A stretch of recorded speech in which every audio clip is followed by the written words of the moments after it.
Hello viewers, welcome to my channel English with Rasel. আজকে টিউটোরিয়ালে আমি আলোচনা করব ইউনিট 14 লেসন 2 এর পার্ট 1। ইউনিট 14 লেসন 2 এর রয়েছে ফোক মিউজিক, যার অর্থ হচ্ছে লোকসঙ্গীত।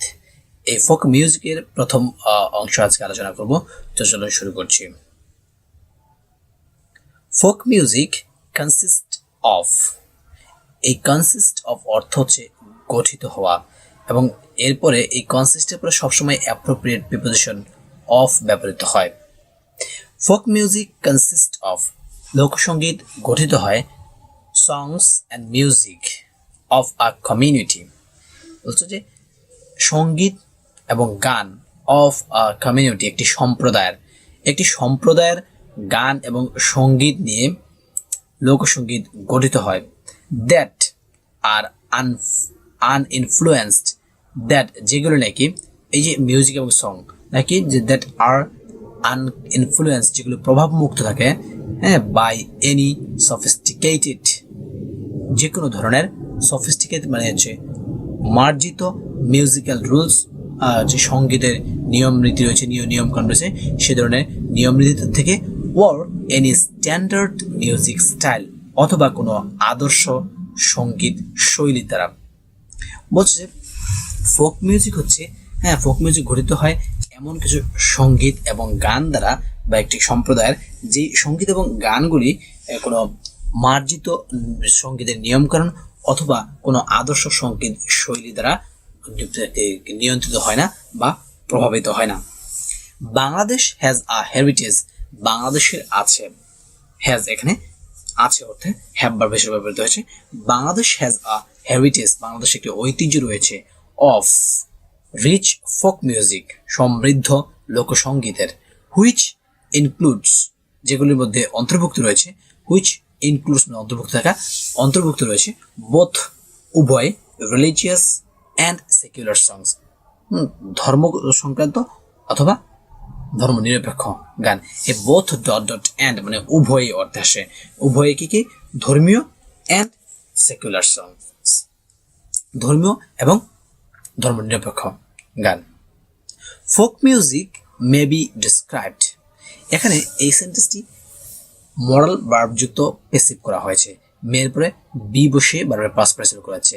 Folk music may be describe, লোকসঙ্গীতকে বর্ণনা করা যেতে পারে as that type of ancient music, ও সেই ধরনের প্রাচীন সঙ্গীত, অ্যানশিয়েন্ট হচ্ছে প্রাচীন, হ্যাঁ, পুরানো প্রাচীন সঙ্গীত, হুইচ যা স্প্রিংস ফ্রম উৎসারিত হয়, এই স্প্রিংস ফ্রম মানে হচ্ছে উৎসারিত হওয়া, এই স্প্রিং এখানে ভার্ব হিসেবে ব্যবহৃত হয়েছে, তারপরে অ্যাপ্রোপ্রিয়েট প্রিপোজিশন হিসেবে ফ্রম বসছে। হুইচ স্প্রিংস ফ্রম, যা উৎসারিত হয়, যা উৎপত্তি হয় কই থেকে, the heart of a community, একটি সম্প্রদায়ের অন্তর থেকে, হৃদয় থেকে। বলছে এটা এমন এক ধরনের সঙ্গীত, এই ফোক মিউজিককে বর্ণনা করা যায় এমন এক ধরনের সঙ্গীত হিসেবে, যে সঙ্গীত নাকি, যে গান নাকি একটি সম্প্রদায়ের হৃদয় থেকে উৎসারিত হয়। Based on their natural style, যেগুলো নাকি কিসের উপর ভিত্তি করে, বেসড অন ভিত্তি করে, হ্যাঁ, দেয়ার ন্যাচারাল স্টাইল, তাদের যে প্রাকৃতিক শৈলী, অফ এক্সপ্রেশন প্রকাশের, আনইনফ্লুয়েন্সড, যেগুলো নাকি নিয়ন্ত্রণ মুক্ত থাকে, প্রভাবহীন থাকে, by the rules of classical music, যে ধ্রুপদী সঙ্গীত বা উচ্চাঙ্গ সঙ্গীতের নিয়মকানুন, অ্যান্ড মডার্ন পপুলার সংস, এবং আধুনিক জনপ্রিয় গানের। বলছে আধুনিক জনপ্রিয় গান এবং উচ্চাঙ্গ সঙ্গীতে যে নিয়মকানুনগুলো রয়েছে, সেই নিয়মকানুন থেকে সম্পূর্ণ প্রভাব মুক্ত থাকে যে স্টাইল। এনি মুড, যে কোনো ধরনের ধরন, অর ফর্ম অথবা রূপ, created by the combination of tune, voice and dance may be described as music. এখন মিউজিকের সংজ্ঞা দেওয়া হচ্ছে যে এনি মুড, যে কোনো ধরন অর ফর্ম অথবা রূপ, ক্রিয়েটেড বাই, যেগুলোর সৃষ্টি হয়, তৈরি করা হয়, by the combination of tune, voice and dance, সুর, কণ্ঠ এবং নৃত্যের সমন্বয়ে যেগুলো সৃষ্টি করা হয়, মে বি ডিসক্রাইবড, এদেরকে বর্ণনা করা যেতে পারে। আবারও মে বি মডাল ভার্বযুক্ত প্যাসিভ ভয়েস করেছে, এগুলোকে বর্ণনা করা যেতে পারে কি, অ্যাজ মিউজিক, সঙ্গীত হিসেবে। বলছে যে সুর, কণ্ঠ এবং নৃত্যের সমন্বয়ে গঠিত যে কোনো ধরনের রূপ, যে কোনো ধরনকে কি সঙ্গীত হিসেবে বর্ণনা করা যেতে পারে।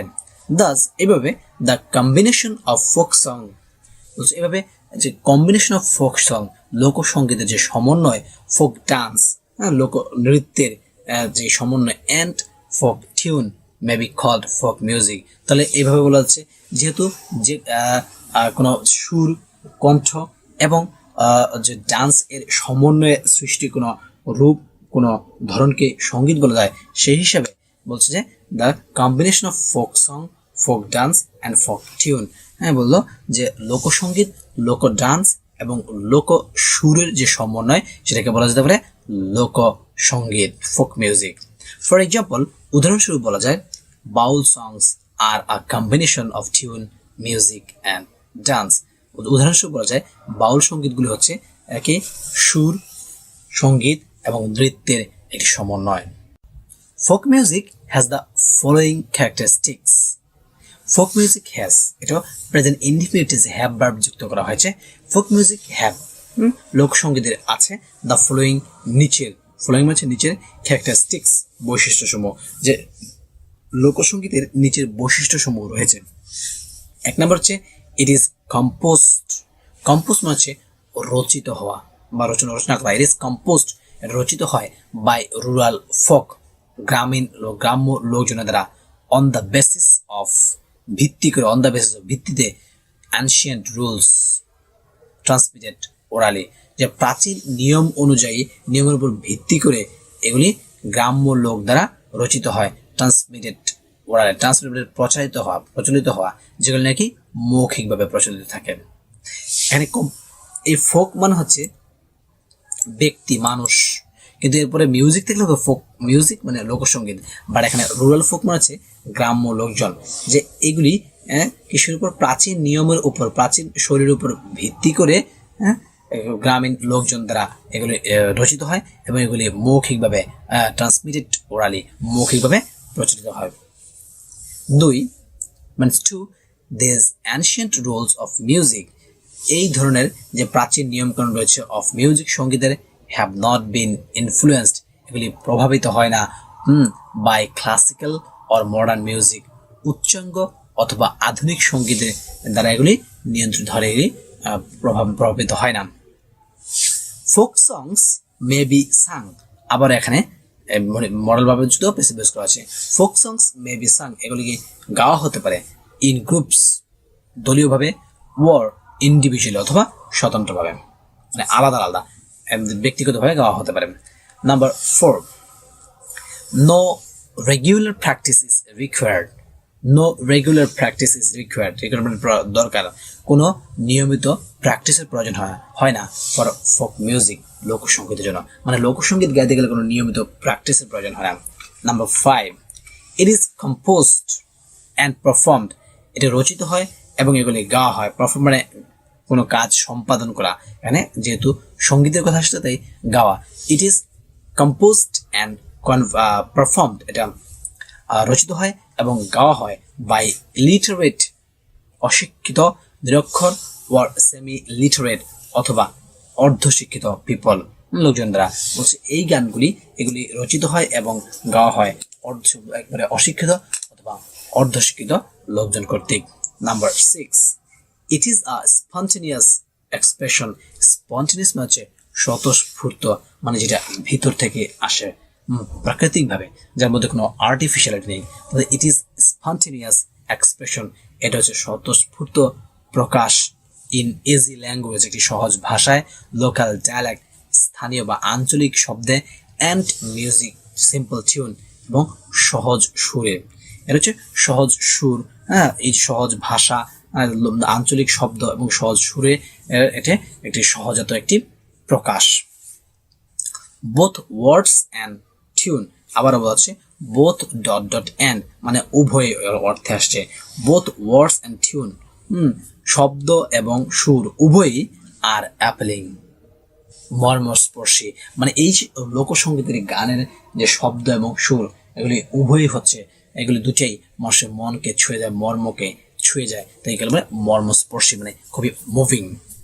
Number 8, despite its universal appeal, despite মানে সত্ত্বেও, its universal appeal এর সার্বজনীন আবেদন সত্ত্বেও, it uses local dialect, এটা স্থানীয় শব্দ বা আঞ্চলিক শব্দ ব্যবহার করে থাকে, এখানে আধুনিক কোনো কিছু থাকে না, সেটা বলা হচ্ছে।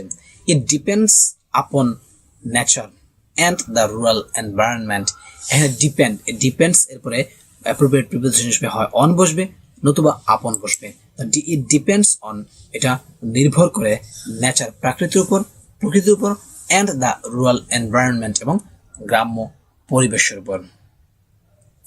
10, it is an explicit manifestation, এটা হচ্ছে একটা স্পষ্ট বহিঃপ্রকাশ, এক্সপ্লিসিট স্পষ্ট, ম্যানিফেস্টেশন প্রকাশ, রিপ্রেজেন্টেশন অফ দ্য জয়স আনন্দ অ্যান্ড সরোস এবং দুঃখ অফ ডেইলি লাইফ দৈনন্দিন জীবনে। বলছে যে এটা হচ্ছে দৈনন্দিন জীবনের কি দুঃখ, সুখ এবং দুঃখের একটি স্পষ্ট প্রকাশ। Number 11, it uses simple and natural rhythms, এটা ব্যবহার করে ইউজ সিম্পল সাধারণ এবং প্রাকৃতিক সহজাত ছন্দ ব্যবহার করে থাকে এই গানগুলিতে।